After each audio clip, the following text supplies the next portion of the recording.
We're going to work out problem number 11 in this video, and let's get to it. So we have a 4-kilogram box sliding on a smooth surface. It's got a speed, and I should have been clear. It says before you do anything, start by drawing a free body diagram, and I should say on the rough patch is what I should really say. So we're going to say V equals, well, no, we're not going to say any of that. We are going to say that we're on the rough patch, which is fine, and we're going to begin by drawing a free body diagram. So we've got Fn, we've got Fg, and we have our friction force going backwards like this. Awesome. So keeping this in mind, we want to calculate the size of the normal force on the box. So let's do that.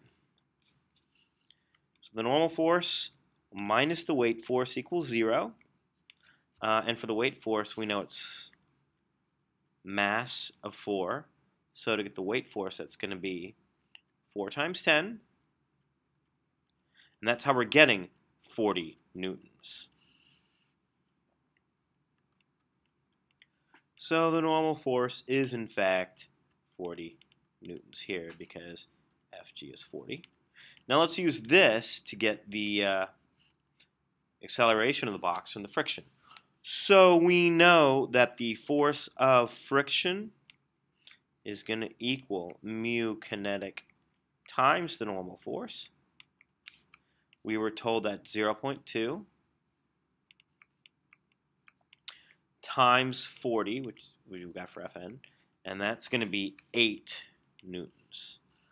So let's get the acceleration from that. So we know that friction is always negative, so that's going to be force of friction equals m times a.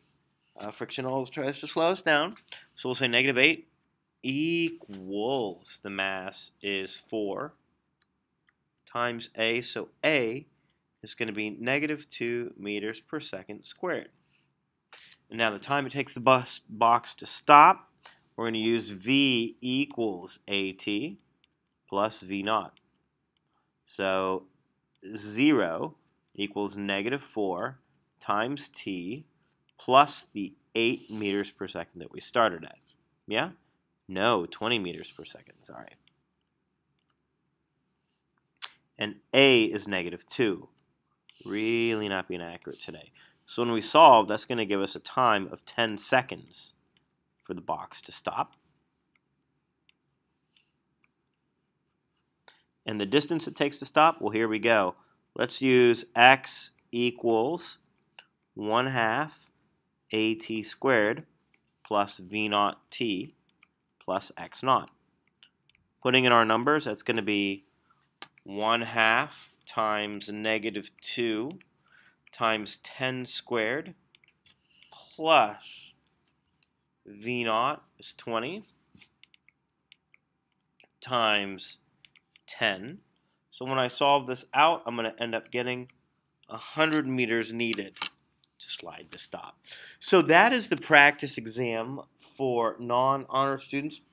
And for honor students, I'm going to work out PDF solutions, but since I worked out one set of videos, I don't want to go in too much detail just because I'm pressed for time and I want to get some other things done for other classes. So if you have any questions, go ahead and email me, honor students, but I should at least have the PDF solutions available.